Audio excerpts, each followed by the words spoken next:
কুমিল্লার দেবিদ্বার পৌর এলাকার পান্নারপুল বাস স্ট্যান্ডে বিশিষ্ট সমাজসেবক মোহাম্মদ জাভেদ সরকারের অর্থায়নে তীব্র দাবদাহে দেবিদ্বারে তৃষ্ণার্ত ৮০০ পথচারীদের মধ্যে পানি, স্যালাইন বিনামূল্যে বিতরণ করা হয়েছে। ২৮ এপ্রিল রবিবার দেবিদ্বার পৌর এলাকার পান্নারপুল বাস স্ট্যান্ডে বিতরণ কার্যক্রম অনুষ্ঠিত হয়েছে।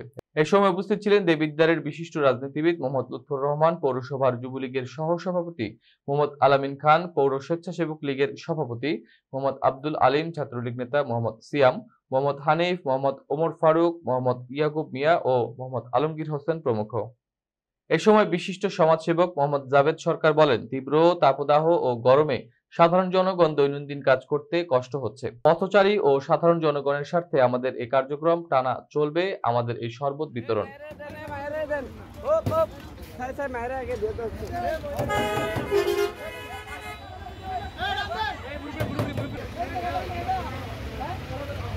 ঠান্ডা খেলো।